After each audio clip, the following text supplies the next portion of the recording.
Selamat malam anak-anak.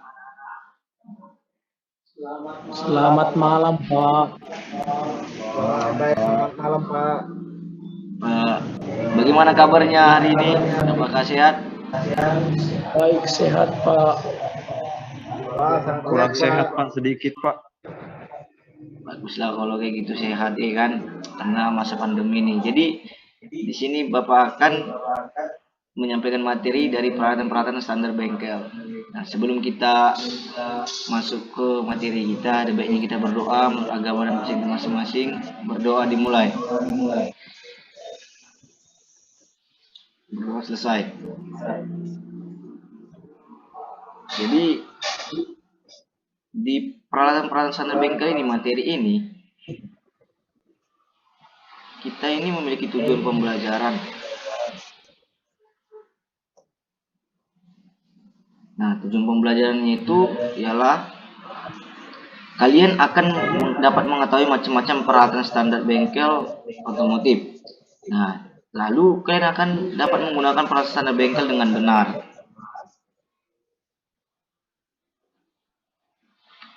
Tetapi kalau di dalam nantinya kalian dalam workshop, kalian harus mendapatkan atau memiliki keselamatan kerja, kerapian, dan kebersihan. Nah, di sini ada 6 keselamatan kerja dan kerapian. Kalian bisa baca sendiri ya. Nanti Bapak kasih slide-nya. Karena di sini tidak terlalu penting. Baik, Pak. Baik Pak. Nah, kita masuk ke materi.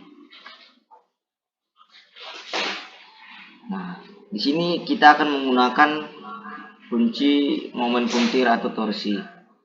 Nah, dalam momen puntir ini ada panjang kunci itu bisa dikatakan L dan tenaga pada tangan dikatakan F. Nah, ketika kalian lihat dari gambar ini, kalian harus memutarnya itu pas di drag bautnya. Kalau nantinya di ujung-ujung ini, kalian akan merusak baut ini, sehingga baut ini tidak akan dapat berputar lagi, tidak akan dapat digunakan kembali. Nah, standar torsi yang digunakan itu seperti yang kalian lihat dari tabel ini, ada diameter bautnya 4, 5, 6, 8 dan seterusnya. Dan kalian bisa lihatlah di tabel ini. Jadi banyak standar-standar torsinya yang dapat digunakan di momen puntir ini. Nah,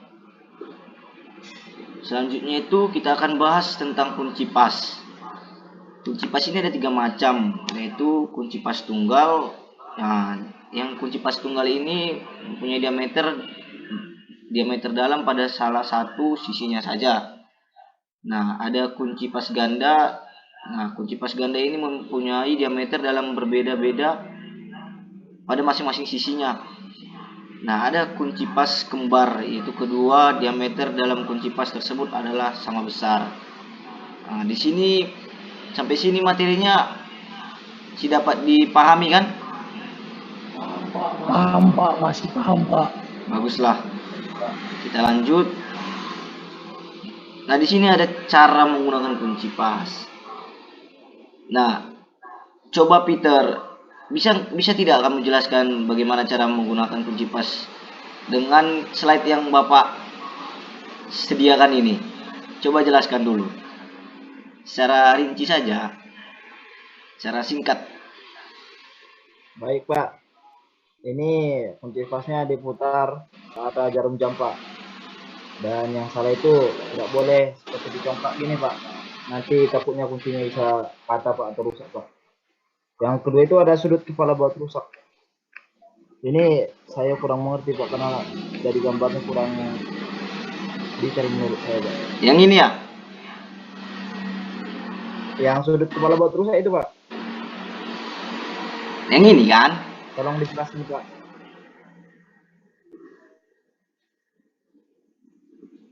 Nah, itulah.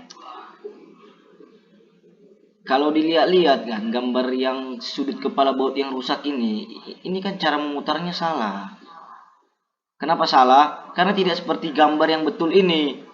dia tidak pas di dragnya, dia tidak pas di sisi-sisi. Kalau seperti ini kan, ini akan merusak kepala baut karena dia akan membuat dol baut tersebut. Jadi untuk Juniperi Ronaldo dan Ivan Sinaga apa dapat mengerti cara menggunakan kunci pas? Sudah Pak, kami sudah mengerti Pak, karena kami sudah mempelajarinya sebelum materi ini Pak. Baguslah kalau begitu. Karena nanti ada prakteknya ini ya. Iya Pak, kami sudah Baik, siap Pak. Pak. Praktek PKL Prukta juga kami Oke, sudah siap. baiklah, baiklah. Tidak usah terlalu panjang. Kondusif lah. Iya Pak, karena semangat kali Oke, Pak. oke, kita lanjut. Nah, ini adalah gambar kunci ring. Kalian tidak mungkin lah kan tidak tahu bagaimana kunci ring tersebut kan? Pasti kalian sudah pernah melihatnya lah kan? Oke. Bapak hanya kasih tahu saja ya. Nah, di sini ada kunci sok. Macam-macam perlengkapan kunci sok.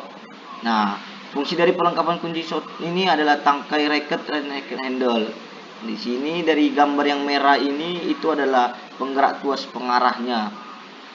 Nah, pada gambar yang di kanan di sini ada gigi-giginya. Lalu yang bagian ini dihubungkan dengan kunci soketnya. Lalu di sini ada tuas pengarahnya, ada bagian pengait dan bagian pegasnya.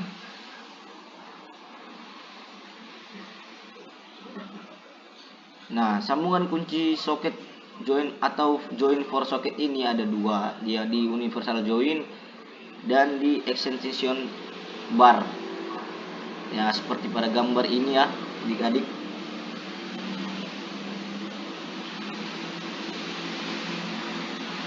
Nah, materi selanjutnya kita akan bahas bagaimana penggunaan kunci Inggris.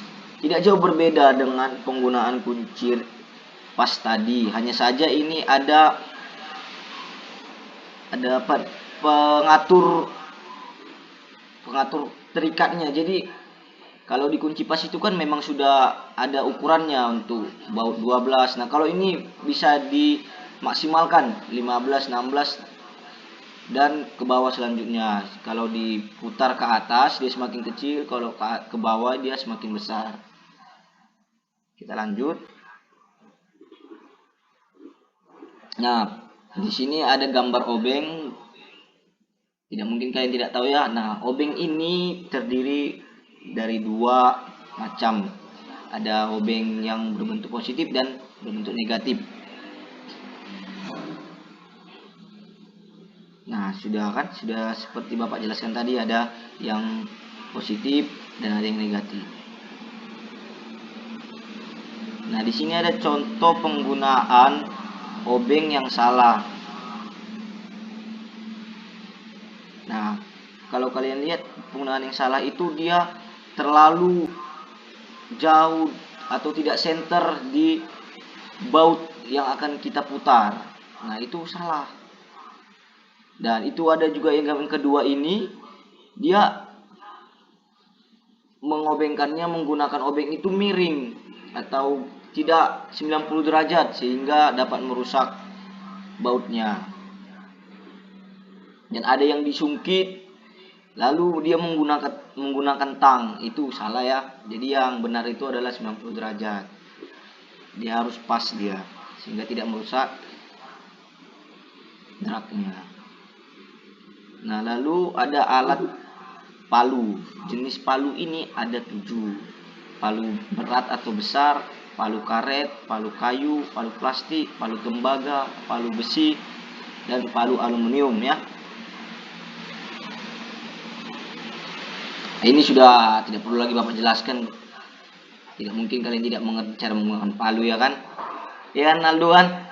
Ketawa saja si Aldo ini. Kamu serius belajar nanti? Serius ini Pak. Nah, Saya ini sambil mendengarkan Pak. Izin Pak, kenapa? saya mau on cam Kak, karena lag jaringan saya Pak. On cam atau off Bisa, Pak? cam? Off cam Kak Pak. Nggak ada kuota rupanya. Alasan itu Pak, alasan.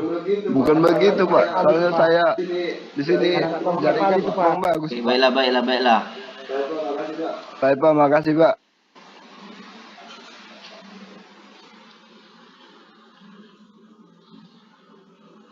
Nah, di sini ada tang ya, alat tang. Tang ini ada 4 macam. Seperti kalian pada gambar, yang pertama itu adalah tang kombinasi. Yang kedua adalah tang pincers, yang ketiga tang potong, dan keempat tang lancip.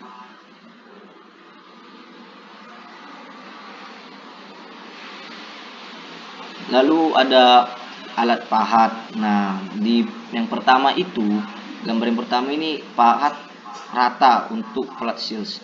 Nah, yang kedua adalah cape seals. Dan yang ketiga adalah drip atau center seals ya. Itu adalah jenis dari pahat. Nah, di sini ada cara menggunakan pahat. Kalau kalian lihat gambar yang di sebelah kiri ini adalah cara menggunakan pahat. Dia berjarak 2-3 cm dan kemiringan itu ketika dia memahat di 70-80 derajat ya. Itu adalah penggunaan pahat yang benar.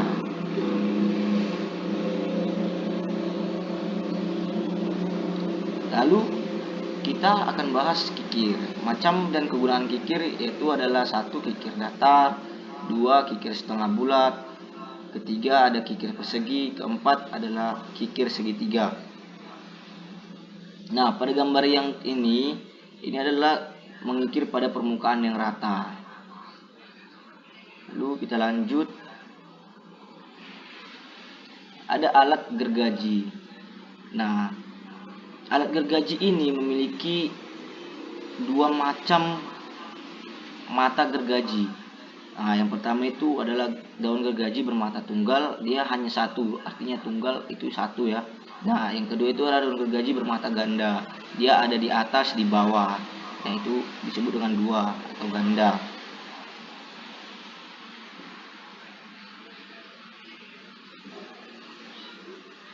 Nah, di sini ada bor, alat bor ya. Seperti yang kalian ketahui, bor ini digunakan untuk melubangi suatu media agar kalian dapat menempatkan baut di dalamnya. Nah, mata bor ini bersudut ulir 30 derajat dengan potong 118 derajat, digunakan untuk mengebor besi baja biasa. Nah, ini adalah gambar yang pertama. Dan yang kedua ini adalah gambar mata bor bersudut ulir 40 derajat dengan sudut potong 140 derajat, digunakan untuk mengebor aluminium. Jadi kalau dia mata bornya berbeda sudutnya, berbeda juga penggunaannya medianya.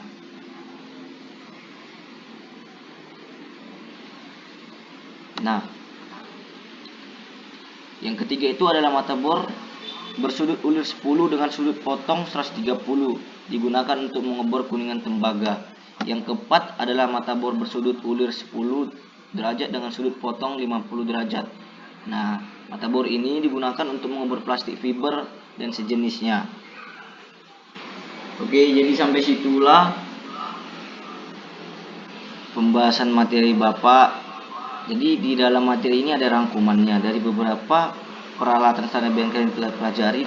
Dapat kita simpulkan bersama bahwa peralatan bengkel sangat berguna untuk memudahkan kita mengerjakan aktivitas atau pekerjaan di dalam bengkel. Jadi adik-adik, itulah rangkumannya yang kita dapat. Jadi terima kasih telah mendengarkan materi Bapak. Apakah ada pertanyaan dari kalian? Saya yang bertanya, Apa Pak. pertanyaanmu, Juni Ferry? Jadi bagaimana Pak jika kita tidak bisa membuka baut menggunakan kunci? Apa yang perlu kita lakukan Pak? Bagaimana cara membuka baut yang tidak bisa dibuka gitu ya?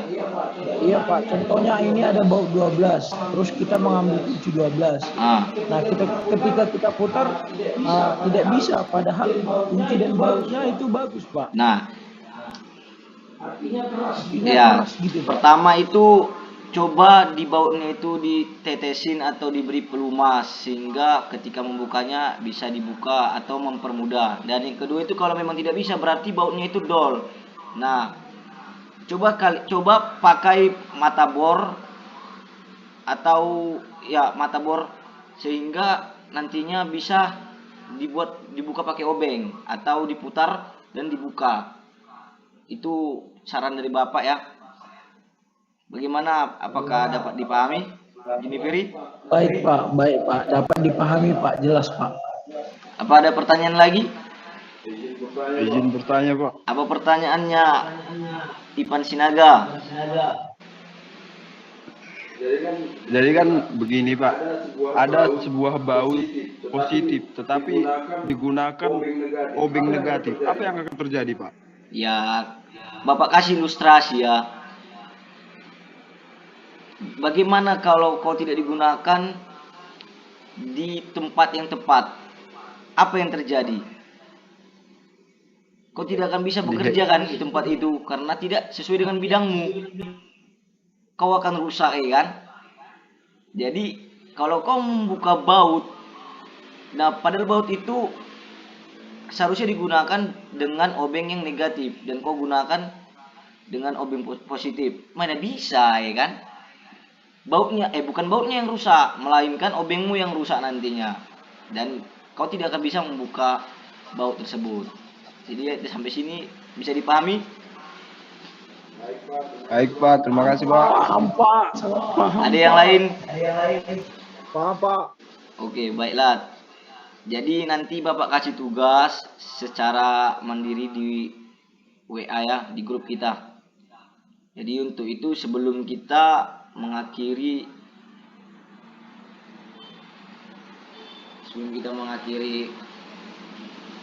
aktivitas belajar mengajar kita daring kita ini, ada baiknya kita berdoa menurut agama dan masing-masing. Berdoa dimulai.